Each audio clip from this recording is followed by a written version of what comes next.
vai falar para dizer algo complementar ao que ele tinha dito no último verso do capítulo 9.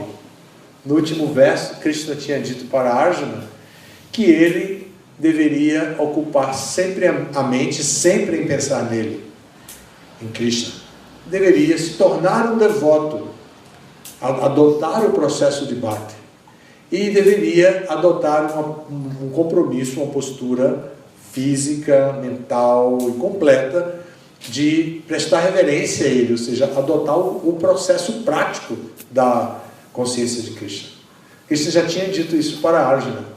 Então ele se adianta, antes que Arjuna perguntasse qualquer coisa, no capítulo 10, Krishna começa o capítulo dizendo: agora eu vou lhe falar de uma coisa que é muito superior a tudo que eu já falei até agora.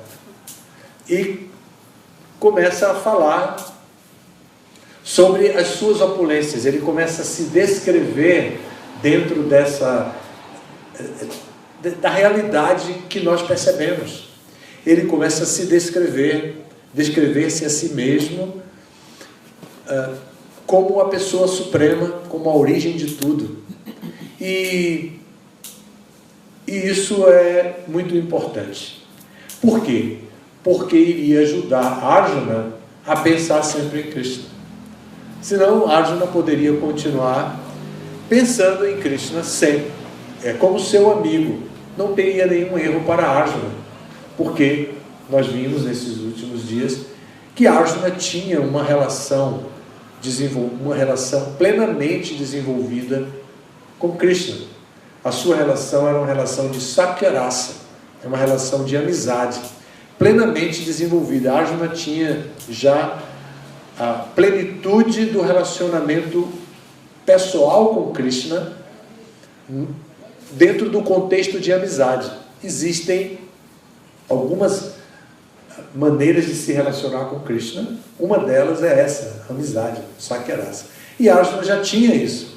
Porém, na relação dos dois, Arjuna estava com toda a sua realização espiritual encoberta por uma energia especial de Krishna, para que ele não identificasse Krishna como a suprema personalidade de Deus e a relação ficasse predominantemente de amizade, como é originalmente no mundo espiritual.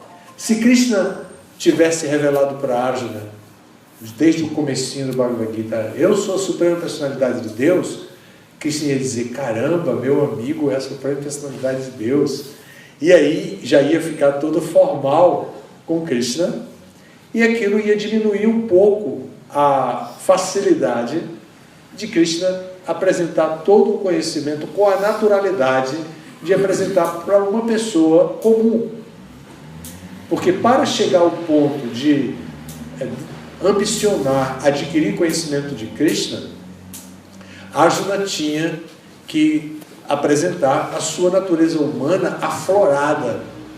E esse diálogo entre os dois ocorre numa situação de extremo estresse. Como o brasileiro adora essa palavra. Estou estressado, estresse, tal. O brasileiro é muito sensível, né? Eu sou brasileiro, posso dizer. O brasileiro é muito sensível ao estresse. Trabalho intenso, já é estresse. Então tudo é muito estressante, principalmente o baiano. Eu sou baiano. O baiano é famoso por isso. Não gosta de nenhum estresse, nem fazer nada rápido e tal. Então, eu posso dizer, como baiano e como brasileiro.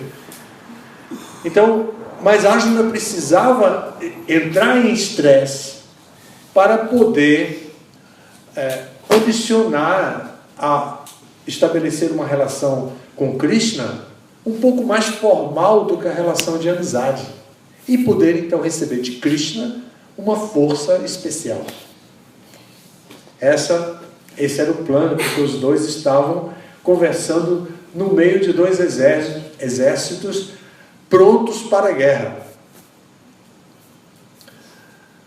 Então, não deu outra.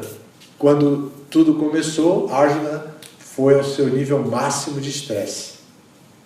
E nesse nível máximo de estresse, ele não queria lutar, e porque ele não queria lutar, Krishna teve que dizer para ele, falar para ele o que ele pensava sobre aquilo.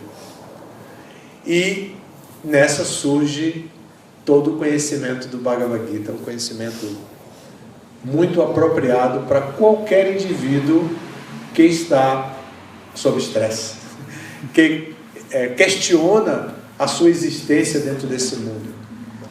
O tema se desenvolve, todo o Bhagavad Gita se desenvolve sistematicamente, como eu já expliquei, em 3 shatkas, e uma vai tratar de karma, a ação, outro vai tratar de bhakti, a devoção, e outro vai tratar de jnana, conhecimento. E então Arjuna, no seu estresse, se abriga em Krishna. E Krishna se abriga e diz: então, por favor, me aceite como seu discípulo, como alma rendida, por favor, me instrua. E Krishna aceita e resolve instruir. E dá uma dura nele, para que ele se posicione, faz parte do mestre chamar a atenção, para impor a disciplina, ou estabelecer, mais que impor, estabelecer a disciplina necessária para haver a transmissão de conhecimento.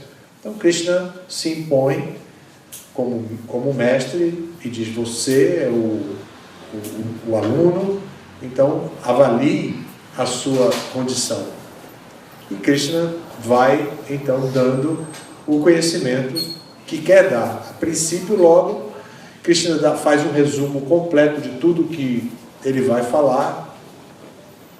Arjuna escuta e logo faz 4 perguntas já, depois que ele diz que não quer lutar e tal, ele faz 4 perguntas já melhorando a sua capacidade humana ali, do estresse que ele tinha, que ele não via nada de bom que poderia acontecer daquela guerra ali, nada. Mas quando Krishna começa a falar filosofia, ele vai pelo caminho da filosofia, fica interessado, fica atento e faz 4 perguntas. Krishna fala do Stita Pragya,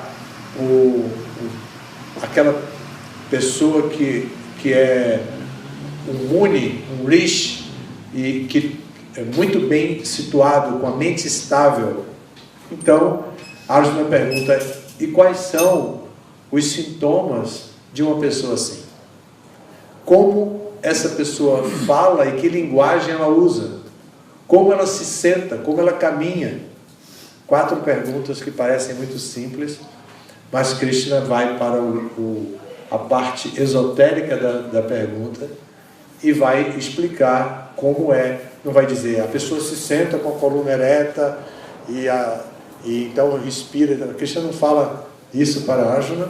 Ele entende que essas perguntas têm um significado mais profundo, e Krishna vai dizendo de uma maneira com que Arjuna possa entender a importância do controle dos sentidos, do controle da mente, que uma pessoa deve ter controle sobre a sua própria vida e se tornar o autor do seu espetáculo, do seu próprio espetáculo, e tornar a sua vida um verdadeiro espetáculo. Então Krishna vai explicando isso para Arjuna ao longo do Bhagavad Gita. Quando chega nesse 10º capítulo, Krishna diz para Arjuna: eu sou o Senhor de todos os mundos, materiais e espirituais, tudo emana de mim. Os sábios que sabem disso perfeitamente ocupam-se em meu serviço de todo o coração. Nós vimos esse verso ontem, vimos o significado dele. Vimos também o 2º e o 3º e o 4º versos, mas não vimos os significados. Então, nós vamos ler agora os significados desses 3 versos, que são significados dados por nosso mestre espiritual Prabhupada, na tentativa de fazer uma apresentação hermenêutica do assunto, para que a gente saiba o que realmente pode obter desse conhecimento e que a gente não fique especulando por conta própria qual o significado disso. Então, Prabhupada já dá o significado de acordo com a escola filosófica que ele representa. Prabhupada não é uma pessoa exclusivamente carismática que está inventando algo novo. Ele representa uma escola filosófica que é chamada de Brahma Madhva Gaudiya Sampradaya. Sampradaya significa escola. Brahma Madhva Gaudiya dá as origens do pensamento dessa escola, define que é uma escola personalista, que reconhece a vinda de Chaitanya Mahaprabhu e que o conhecimento aqui apresentado é de natureza transcendental. Então, Prabhupada representa essa escola e por isso ele dá um significado para que quem tenha acesso à leitura do Bhagavad Gita possa também se posicionar adequadamente de acordo com a escola, porque Prabhupada representa essa escola. Ele é o elo mais próximo de nós, de uma corrente de mestres e discípulos. Para nós, ele é o mestre, para o seu mestre, ele é o discípulo. E o mestre de Prabhupada, que nasceu no século XIX e saiu deste planeta no século XX e deu a Prabhupada o conhecimento que veio do seu próprio mestre espiritual. Esse mestre espiritual de Prabhupada deu a ele a ordem de vir para o Ocidente, pregar ou apresentar a consciência de Krishna para os países de língua inglesa, porque eles entendiam que a Índia, naquela época, era dominada pelos ingleses, e nessa situação se entendia que um conhecimento apresentado por um povo dominado não seria um conhecimento muito levado a sério. Então, que Prabhupada tinha que sair da Índia. Havia uma tradição que os grandes sábios não saíam da Índia para não se contaminarem com a atmosfera de gozo dos sentidos e de ateísmo existente fora dali. Mas Prabhupada rompeu com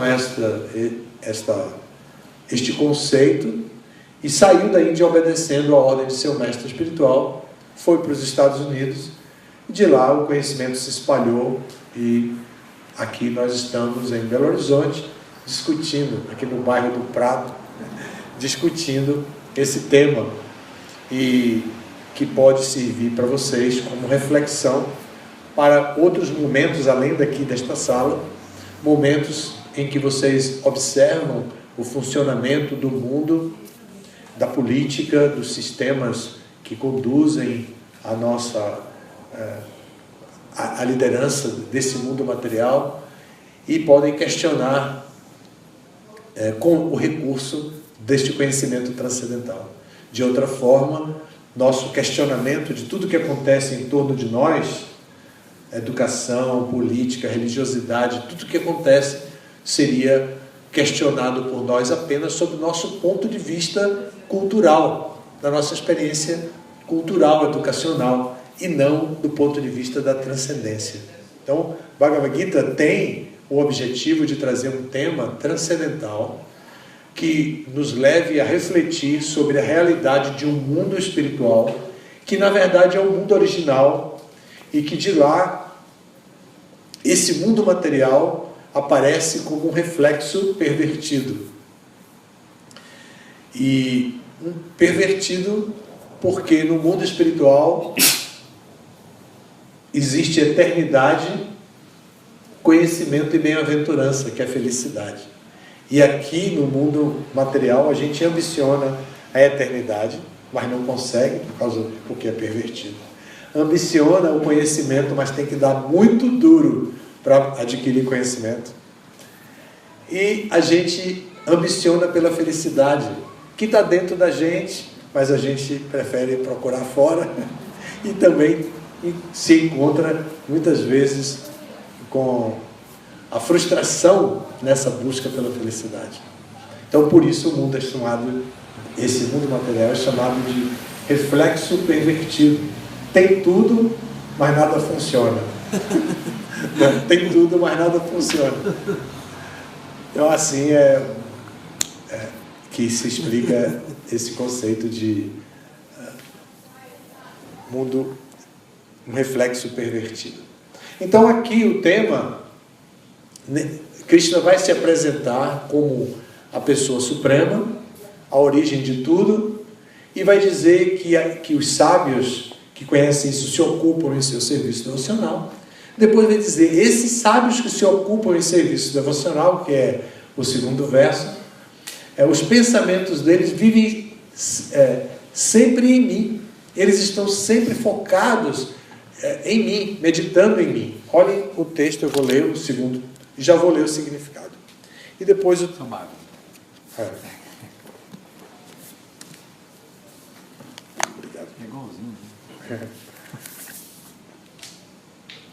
Então o segundo verso, o verso 9 diz assim: os pensamentos de meus devotos puros residem em mim. Suas vidas são plenamente devotadas a meu serviço. E eles obtêm grande satisfação e bem-aventurança, sempre se iluminando uns aos outros e conversando sobre mim. Por isso que nós convidamos todo mundo para vir aqui no nosso templo, justamente para isso, para que a gente converse sobre Krishna, se ilumine uns aos outros e desfrute disso. Desfrute dessa bem-aventurança, que está além da experiência sensorial. Não é como nós estamos acostumados a desfrutar dos sentidos, mas aqui é uma bem-aventurança, uma experiência de prazer além do prazer sensorial. Então o significado para o Prabhupada diz assim: os devotos puros, cujas características são mencionadas aqui, ocupam-se plenamente no transcendental serviço amoroso ao Senhor. Suas mentes não podem afastar-se dos pés de lótus de Krishna. Eles só conversam sobre assuntos transcendentais. Os sintomas dos devotos puros são especificamente descritos neste verso. Eles estão 24 horas por dia ocupados em glorificar as qualidades e passatempos do Senhor Supremo. De corpo e alma, vivem imersos em Krishna e têm prazer em reunir-se com os outros devotos para falar sobre ele. Na fase preliminar do serviço devocional, saboreiam o prazer transcendental proveniente do próprio serviço, e na fase madura eles se situam em amor verdadeiro por Deus.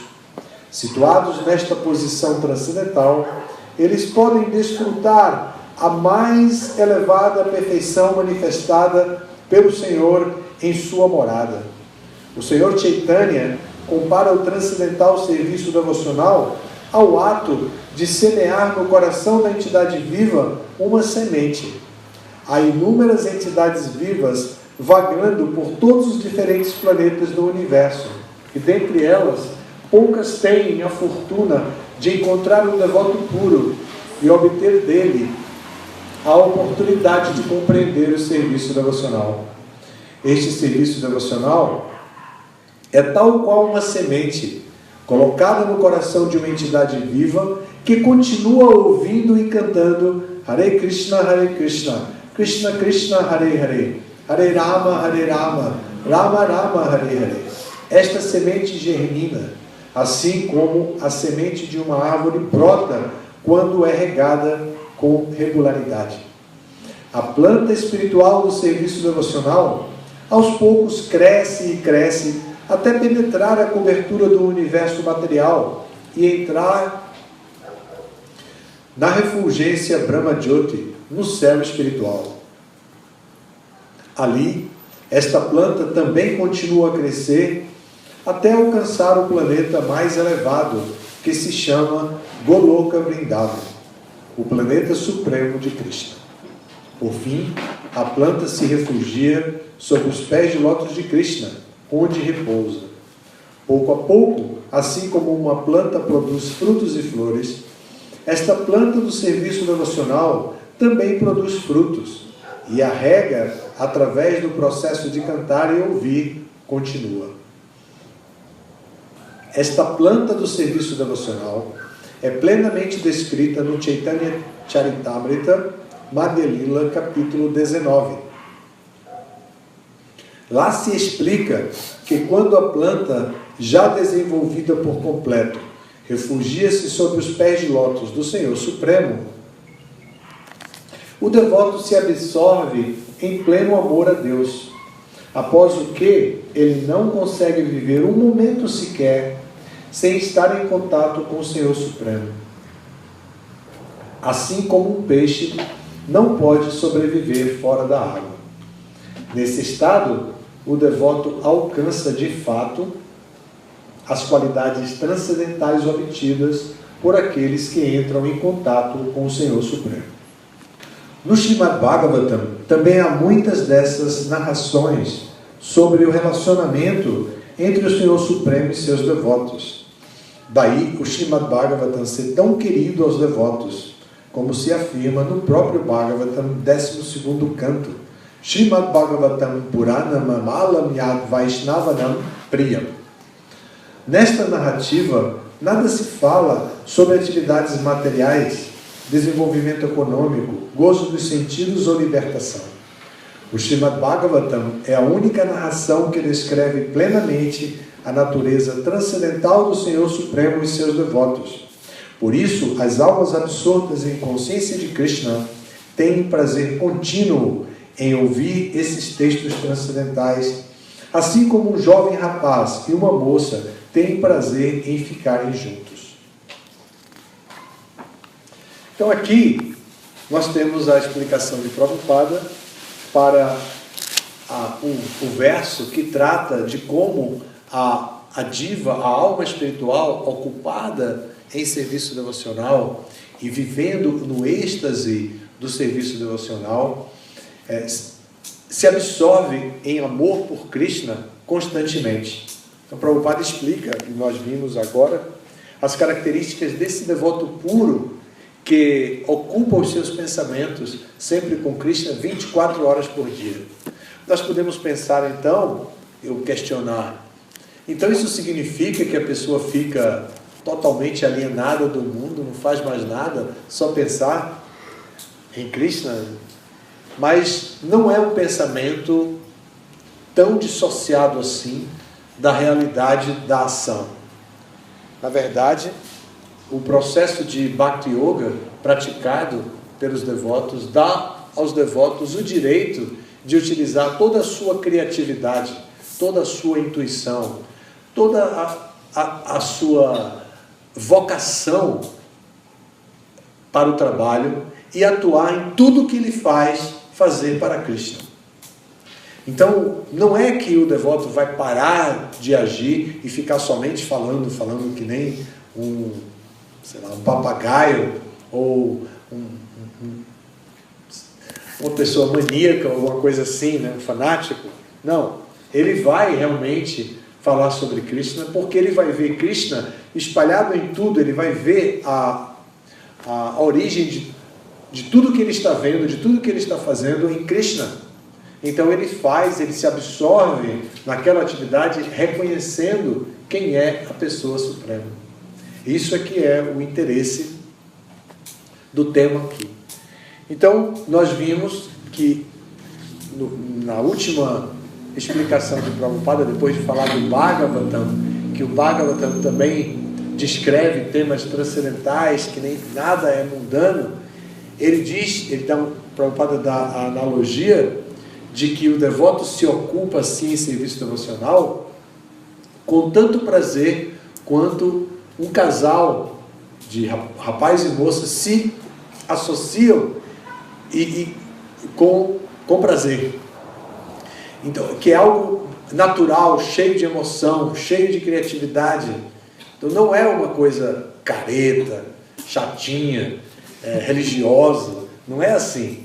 É uma coisa cheia de energia, cheia de criatividade, sempre pensando em como fazer como aquilo é agradável e que cada atitude tomada dentro do parâmetro de prazer na relação homem e mulher, rapaz e moça, como o Prabhupada diz aqui, aumenta o prazer. Então, da mesma forma, a ocupação em serviço devocional a Krishna também aumenta em prazer quando a gente se ocupa em serviço devocional. É isso que o Prabhupada está dizendo.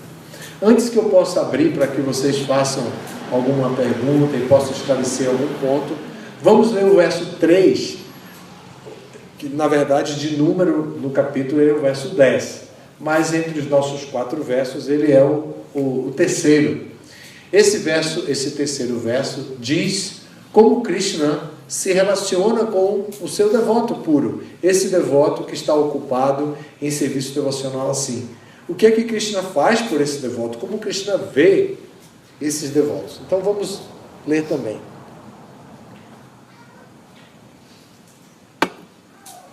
Vamos ler o verso e também o significado de Prabhupada. Para aqueles que estão constantemente devotados a me servir com amor, eu outorgo a compreensão pela qual eles podem vir a mim. Então, o que Krishna está dando para o devoto aqui é a compreensão. Tipo assim, a gente diz, eureka, descobri, finalmente eu descobri. Isso é o que Krishna dá com relação ao serviço devocional. Ele dá a compreensão pela qual nós podemos conduzir a nossa vida com pleno sucesso até o momento de alcançar a plenitude do amor por Krishna. Como eu disse que Arjuna já tinha plenitude de amor, lembram? Eu falei que Arjuna já tinha essa plenitude de amor. Nós podemos chegar a esse mesmo estágio de plenitude de amor. E Krishna vai dar a compreensão que nós precisamos para chegar até Ele. Mas tem uma condição antes, né? Qual é a condição? Que o devoto esteja constantemente devotado a servir a Krishna com amor. Não é só mecanicamente. O serviço mecânico é para criar a disciplina e para expor o devoto ao prazer do serviço devocional.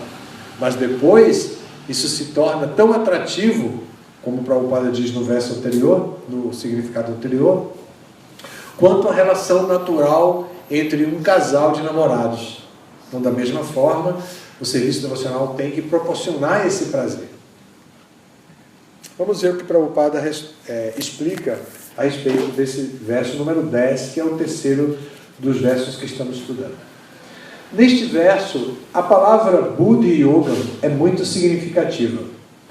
Podemos nos lembrar de que, no segundo capítulo, o Senhor, ao instruir Arjuna, disse que ele lhe havia falado muitos aspectos e que ele ensinaria o processo de Buddhi Yoga. Agora se explica Buddhi Yoga, que em si é ação em consciência de Krishna. Esta é a inteligência mais elevada. Buddhi Yoga significa inteligência e yoga. Atividades místicas ou elevação mística. Quando alguém tenta retornar ao lar, retornar ao Supremo, e adota a plena consciência de Krishna em serviço devocional, sua ação se chama Buddhi Yoga. Em outras palavras, Buddhi Yoga é o processo pelo qual se escapa do enredamento deste mundo material, sendo que a meta última do progresso é Krishna. As pessoas não sabem disto, por isso, associar-se com devotos e aceitar um mestre espiritual genuíno são elementos importantes. Deve-se saber que a meta é Krishna, e quando o intuito é especificado, atravessa-se o caminho lenta, porém progressivamente, e a meta última é, então, atingida. Quem, embora conheça a meta da vida, está afeiçoado aos frutos das atividades, está agindo em Karma Yoga. Quando sabe que a meta é Krishna, porém sente prazer em entregar-se a especulações mentais para tentar compreendê-lo, está agindo em Jnana Yoga. E, quando conhece a meta e busca Krishna em consciência de Krishna e serviço devocional plenos, está agindo em Bhakti Yoga ou Buddhi Yoga, que é o yoga completo. Este yoga completo é a fase da mais elevada perfeição da vida. O devoto pode ter um mestre espiritual genuíno e pode estar comprometido com uma organização espiritual, mas mesmo assim, se não for inteligente o bastante para progredir, Krishna lhe dá instruções internas para que não sinta dificuldade alguma em, por fim, retornar a ele. O requisito é que o devoto sempre se ocupe em consciência de Krishna e, com amor e devoção, preste todas as espécies de serviços. Ele deve executar alguma espécie de trabalho para Krishna, e este trabalho deve ser feito com amor. Se ele não é bastante inteligente para progredir no caminho da autorrealização, mas é sincero e devotado às atividades do serviço devocional, o Senhor lhe dá uma oportunidade de progredir e, enfim, alcançá-lo. Então aqui está a garantia, sem pagar seguro, sem nada. Aqui está a garantia. O devoto se ocupa em serviço e Krishna dá a compreensão pela qual o devoto pode ir até Krishna. Essa é a garantia que Krishna dá. Por quê? Lembram que eu disse que esse tema, no capítulo 10, surgiu de uma orientação de Krishna dada no último verso do capítulo 9? Vamos até ler o significado, a tradução do que Krishna diz no verso 34 do capítulo 9. Ocupa tua mente em pensar sempre em mim. Torna-te meu devoto. Oferece-me reverências e me adora. Estando absorto por completo em mim, com certeza virás a mim. Então Krishna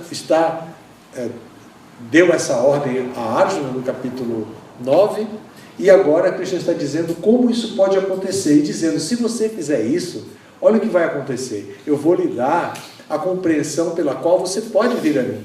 Você vai vir conscientemente. Você não será arrastado por mim. Eu não vou lavar seu cérebro. Não tenha medo. Eu não vou fazer isso. Eu não vou tirar a sua individualidade, fazer você virar um zumbi, como um robô programado para me servir. Não é nada disso, não.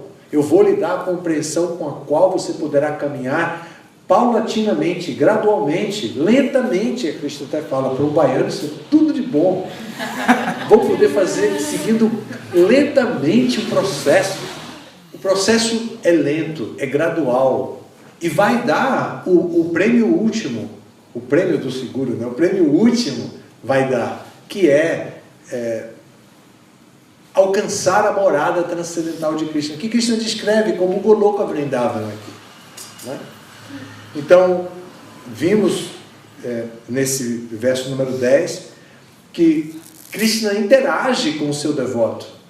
Não é que o devoto dá tudo para Krishna e Krishna simplesmente recebe como se fosse uma grande autoridade e não interage com ele.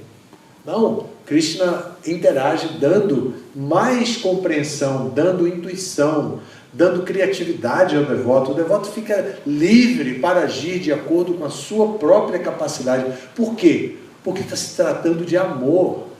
Quem pode conduzir ou colocar o amor sob preceitos de obrigatoriedade? Não existe tal coisa. O amor exige essa naturalidade, existe essa liberdade, esta compreensão. Claro, quanto mais conhecemos a pessoa que amamos e quanto mais ela nos surpreende com a sua individualidade, mais o nosso amor aumenta. Essa é a relação do amor. Então o Krishna quer esta relação para aquele que está constantemente ocupado a me servir com amor. Eu dou a compreensão. Então olhem como Krishna preserva a relação da nossa individualidade e como ele nos respeita como indivíduo. Esse é Krishna, esse é Deus, a pessoa suprema. Ele trabalha com a gente dessa maneira, ele se relaciona com a gente dessa maneira. E esse é o padrão de comportamento. Este é o padrão que Krishna dá. Este mesmo padrão de comportamento nós podemos trazer para a convivência entre os devotos. E isso já foi falado, né? Eles se iluminam uns aos outros, conversando sobre mim. Há um tópico entre os Vaishnavas, há um tópico entre os devotos. O tópico é Krishna, falar sobre Krishna. Falar como Krishna, por exemplo, agora estamos falando, como Krishna se relaciona com os seus devotos. E como os devotos devem se relacionar uns com os outros, iluminando uns aos outros. Foi falado no verso anterior, no verso 9. Então, nós estamos aprendendo dessa maneira como podemos conduzir a nossa vida em plena bem-aventurança. Cabe a nós ir fazendo progresso neste caminho. No caminho de quê? No caminho de serviço devocional. De servir com que estado de espírito? Com o estado de espírito do amor. É isso que Krishna está conduzindo até aqui. Aqui acaba o tema. Esse é o verso número 3. O tema é esgotado. Foi falado de Ishvara, que é a pessoa suprema, quem ela é, que é o Senhor de todos os mundos, materiais e espirituais, mas ele não é apenas um grandão, um figurão na nossa vida. Ele é essa personalidade, e as pessoas que o compreendem dessa maneira, o que fazem? Se ocupam no serviço a essa pessoa com amor e devoção, com pleno amor. Então a pessoa se ocupa nisso. Essas pessoas que se ocupam nele, se ocupam no serviço a ele, não são manipulados. Essas pessoas pensam, os pensamentos dessas pessoas vivem ocupados em Krishna, em descobrir quem é Krishna. Krishna é uma pessoa ilimitada. Então, procurar conhecer essa pessoa, como nós que vamos procurar conhecer alguém, hoje em dia vamos diretamente no seu Facebook para ver o perfil, para ver não sei o quê. Queremos conhecer sobre essa pessoa. Então nós queremos conhecer sobre Krishna. O pensamento dos devotos vive em Krishna. Os devotos querem conhecer Krishna. E quando eles conhecem, eles compartilham, né, o que eles encontraram lá no Facebook. Então eles compartilham, se iluminando uns aos outros, com devoção. Então, aqui acabou o tema. O tema falou de Ishvara, falou da Diva e falou de como elas se relacionam entre si. Mas este oceano de amor, de relacionamento, também precisa ser escrito. Então tem um quarto verso, que traz de quebra o que vem para ser vivenciado nessa relação. E vamos ver o que é o que o verso 11 diz.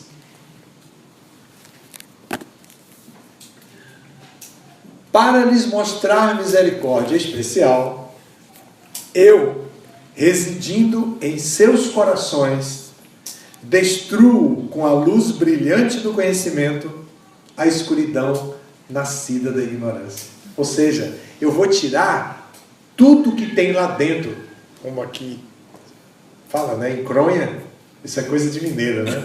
Encronha. Então, essa encronha que existe dentro do coração, que é a escuridão nascida do contato com a ignorância. Então, Krishna ele mora dentro do nosso coração. E quando ele vê que nós estamos ocupados em serviço devocional, de dentro do nosso coração, ele emite a luz brilhante do conhecimento, a compreensão espiritual, que já foi falada. Então, o devoto iluminado pela associação uns com os outros, iluminado pela compreensão espiritual que Krishna dá, tem por fim ainda uma super lanterna de luz de conhecimento que vai vasculhar todos os lugarzinhos que estão dentro do coração, onde tem ignorância, onde tem escuridão, e fica tudo iluminado. Então Krishna faz isso como misericórdia especial. Além da relação natural de dar a compreensão com a qual o devoto pode ir a Krishna, Krishna ainda dá de quebra este conhecimento que elimina a ignorância. E a pessoa, então, fica iluminada com a luz brilhante do conhecimento para sempre. Erradica por completo a escuridão da ignorância. E aí a pessoa fica completamente livre para realmente se associar em perfeita transcendência. Vamos ler o significado, né?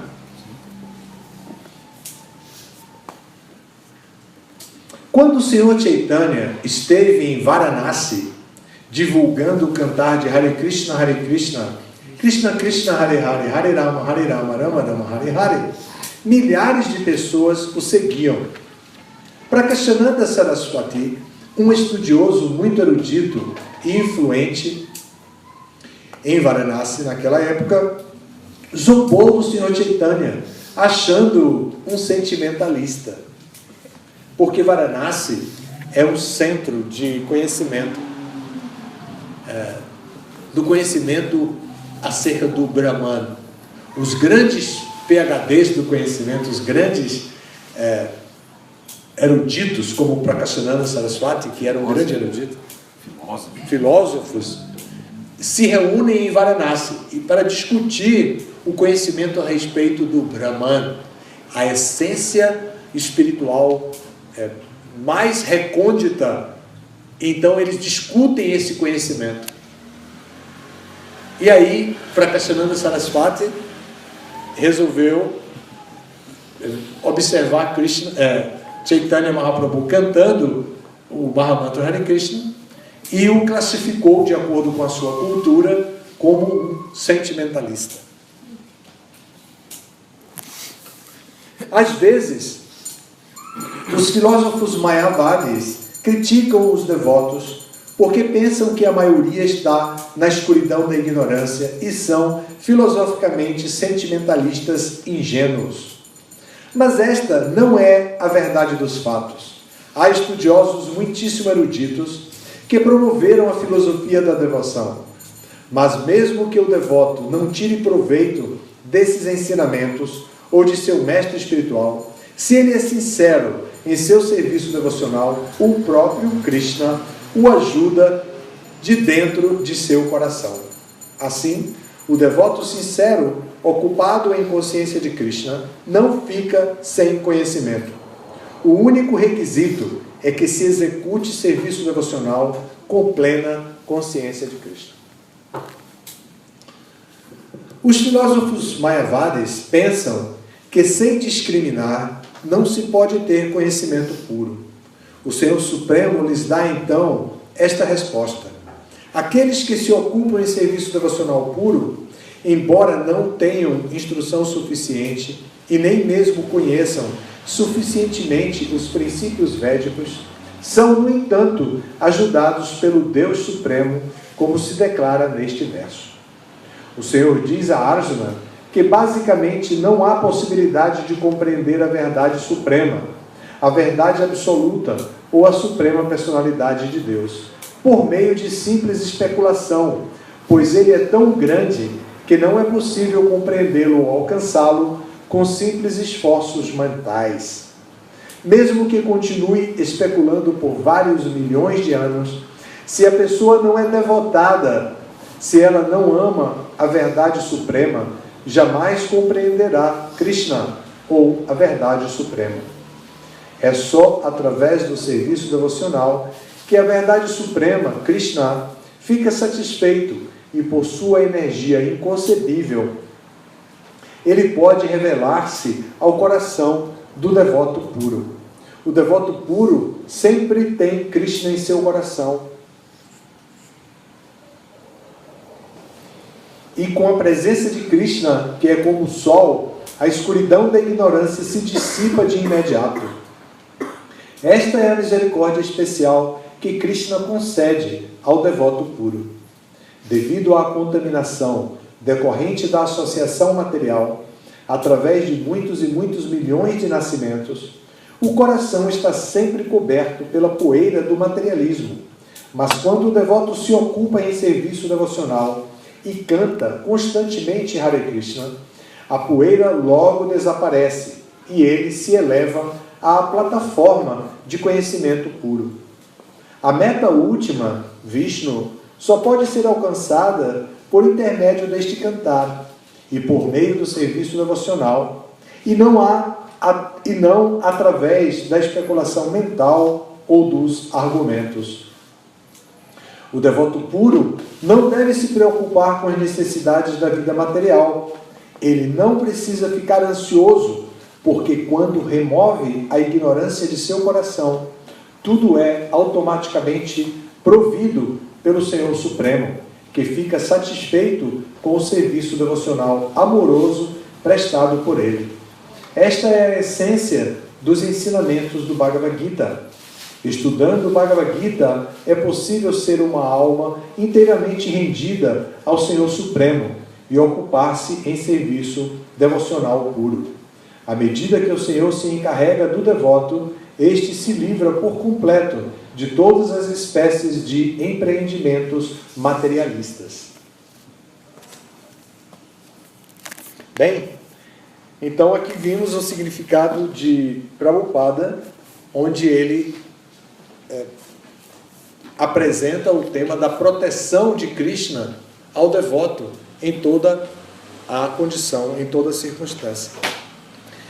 Então, mesmo que uma pessoa esteja em contato com o mundo material, que é cheio de contaminações, ainda assim ele pode permanecer completamente protegido por Krishna, porque Krishna garante que vai dar a ele, de dentro do coração, a luz do conhecimento. Mesmo que uma pessoa não seja muito inteligente, mesmo que ela não tenha tido a oportunidade de obter o conhecimento védico, como o conhecimento védico é o que Krishna, é o que Prabhupada está dizendo aqui. Ainda assim, Krishna ajuda o devoto a chegar até Krishna. O próprio Krishna ajuda o devoto a chegar até ele, a galgar o caminho que vai levar até Krishna. Então, o devoto não precisa se preocupar com nada. Ele pode ficar completamente absorto em pensar em Krishna, cultivar o conhecimento sobre Krishna, sabendo que Krishna vai protegê-lo. Krishna não o abandonará. Essa é a conclusão de que este verso tem, de que Krishna vai, de fato, proteger o devoto. E que o devoto deve trabalhar, ou servir a Krishna com confiança. A única exigência é que o devoto se ocupe em serviço devocional de todo o coração. Com toda a sinceridade, de todo o coração. Mesmo que ele não seja qualificado, ele obterá a compreensão com a qual ele poderá voltar a Krishna. E terá toda a sua ignorância dissipada com a luz do conhecimento. Esse é o tema que nós estudamos, esses 4 versos, para chegar nesse nível de compreensão de que Krishna não nos abandona, que não é só merecimento. Aqui é tudo sem merecimento. Esse verso já não trata mais do merecimento, trata da misericórdia, da graça de Krishna, da misericórdia especial de Krishna. Tá bem? Se vocês quiserem fazer alguma pergunta, ainda temos um pouquinho de tempo. Subala. Maharaj, primeiro eu queria agradecer você de estar expondo isso pra gente, embora eu já ouvi você falar isso N vezes e é sempre prazeroso. Agora, todo devoto tem um flash dessa misericórdia de Cristo, certo? Todos os devotos que se ocupam de determinado tempo em serviço a Krishna tem um flash dessa misericórdia, dessa iluminação e um pouco do apagar da ignorância. Como que é isso? Krishna vai e remove isso? Como que funciona? Porque a gente vê dezenas de devotos que têm um humor, como de um devoto puro que está ocupado, que a gente vê que não é uma coisa natural, que parece que ele tem aquele humor por Krishna, tem aquela devoção, mas de repente Krishna tira essa misericórdia. Como funciona? Krishna sempre dá, mas às vezes nós rejeitamos, por alguma razão, nós voltamos à contemplação do mundo material e esquecemos os requisitos que são dados por Krishna para a gente obter essa misericórdia tão clara assim, que é nos ocupar em serviço com amor. Às vezes a gente se ocupa, mas se ocupa com outras particularidades da nossa vida, por exemplo, com o nosso falso ego, com o nosso egoísmo, né? Com os nossos interesses particulares. Aqui foi falado de Buddhi Yoga. Buddhi Yoga é o tipo de yoga, é chamado também Nishkama Karma Yoga. Buddhi Yoga é a ação com conhecimento. E essa ação com conhecimento se diferencia da ação Sakama Karma, da ação movida por interesse pessoal. Então, o devoto, no decorrer da sua vida, assim, o devoto como nós, caminhando lentamente, como foi falado aqui, o devoto, enquanto se desenvolve gradualmente, às vezes ele trabalha apegado ao fruto do trabalho, ele age apegado ao fruto da ação, e às vezes ele age com conhecimento, desapegado do fruto da ação. Quando ele age apegado ao fruto da ação, ele se enreda.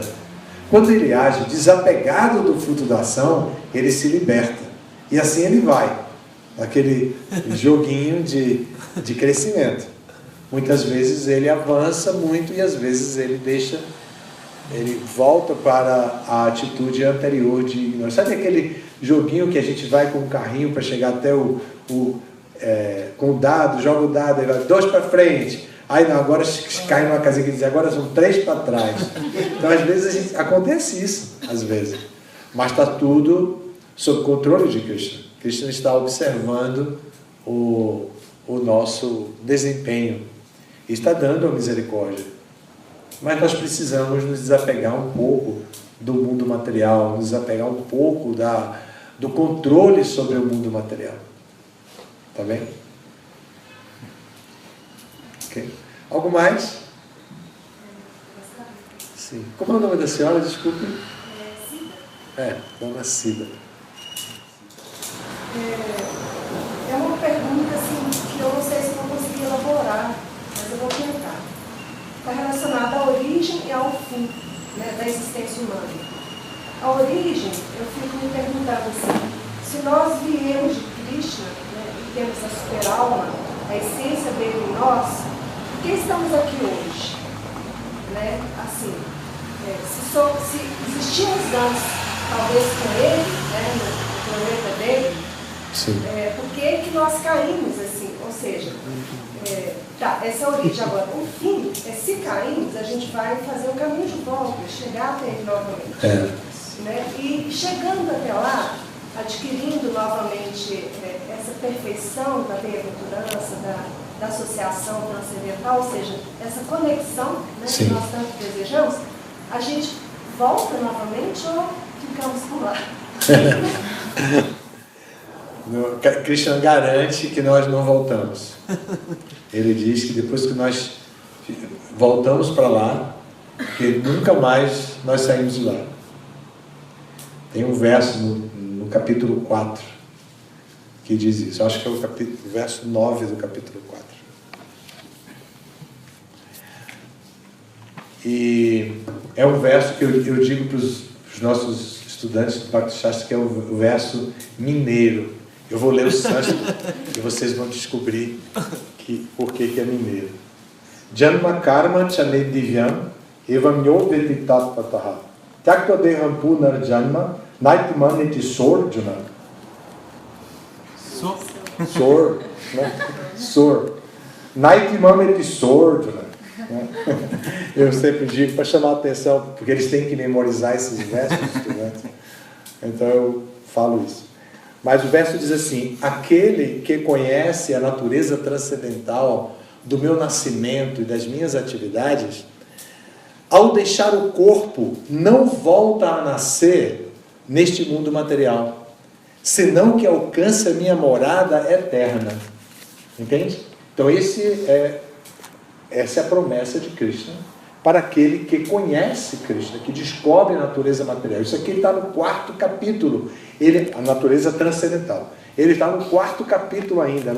O que estamos estudando é o 10º. No 10º ele já está declarando qual é a sua natureza transcendental, a opulência, todas as características da sua natureza. E então é isso. Com relação a vir a este mundo, nós estávamos com Krishna. A relação de vir a este mundo material tem muitas explicações. Uma delas é de que nós somos conscientes. Então, no mundo espiritual, todas as divas são Satchidananda. Então elas têm também consciência da existência material. Assim como agora nós somos condicionados e temos consciência do mundo espiritual, nós estamos ouvindo falar do mundo espiritual, que é o mundo original, etc. Eles têm consciência do mundo material, porque eles têm eles têm pleno conhecimento. Então, e eles desejam vir. Por alguma razão, eles desejam vir. Eles são indivíduos. Todos nós somos indivíduos. Então, a alma espiritual, no mundo espiritual, desenvolve o desejo de vir e instantaneamente ela vem. E nós estamos aqui por isso. Entende? Estamos aqui por nossa própria escolha. Só que quando nós chegamos aqui, nós ficamos muito envolvidos com as nossas experiências. Então, na forma humana de vida, nós estamos envolvidos com essa experiência humana. Entende? Outra explicação é de que nós estamos com Krishna sempre, mas que a alma espiritual não está exatamente no mundo espiritual associado com Krishna. Ela está, por sua natureza Brahman, ela está no Brahma Jyoti, na natureza espiritual, mas não no mundo espiritual. E aí ela vem a este mundo material e ela vai evoluindo dentro da experiência material até chegar na forma humana. E quando ela chega na forma humana, ela retorna ao mundo espiritual, quando se qualifica, evidentemente, e de lá ela não volta mais. Prabhupada mencionou essas duas linhas de pensamento, mas ele disse que nós viemos do mundo espiritual. Por isso que ele defende, por isso que, considerando isso, Prabhupada fez uma revista e ele colocou De Volta ao Supremo como título da revista. E toda a explicação de Prabhupada é predominantemente nessa linha, mas ele também apresentou essa teoria de que a diva vem do Brahman. Esse tema em filosofia é intitulado de Diva Tattva e é muito discutido entre os transcendentalistas.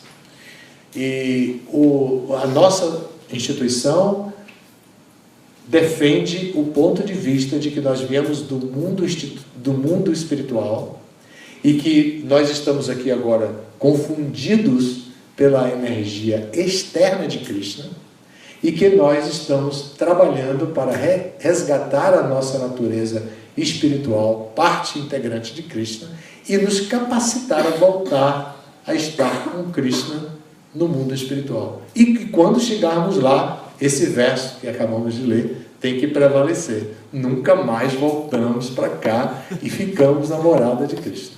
Entendeu? É engraçado assim, eu sei que é complexo, mas a explicação que eu tive, pensando, é que Krishna se realiza na nossa pequenez, assim, como nós somos emanação dele, Não sei se são corretos de dizer dessa forma, mas ele também tem um pouco de, assim, a essência dele se expande ainda mais através de nós todos, assim. Eu não sei se também está correto, mas são especulações. Está correto, mas não está completo. Krishna realmente se expande em nós, mas ele nunca perde a sua inteireza. Nós somos pequenos, mas ele, embora apareça diminuto no nosso coração, mas ele tem a sua completa potência. Ele nunca perde a mínima capacidade de agir de acordo com a sua potência completa. Nós perdemos, né? Ficamos iludidos aqui. Agora queremos voltar, mas o processo é lento, lembra? Gradual, lembra? Tem que ir devagarzinho e tal. Tá bem? Obrigado por suas perguntas, a todos vocês, pela atenção e pelas perguntas. Obrigado.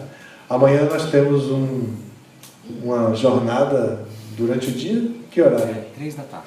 Começa às 3 da tarde e nós vamos apresentar um trabalho sobre amor e confiança, que é um tema que nós discutimos já no nosso curso de formação Bhakti Shastri, e que eu desenvolvi para apresentar assim de uma maneira mais breve. Então vamos apresentar amanhã de 3 às... A hora que você quiser. 3 às 7, mais ou menos. Foi o horário que você pediu. 3 às 7, 4 horas vamos estar aqui assim, reunidos com algumas dinâmicas, algum descanso também, alongamento, que ninguém aguenta ficar sentado tanto tempo. Tá bom? Obrigado pela atenção. Até amanhã para que puderem ir. Todas as glórias no Senhor.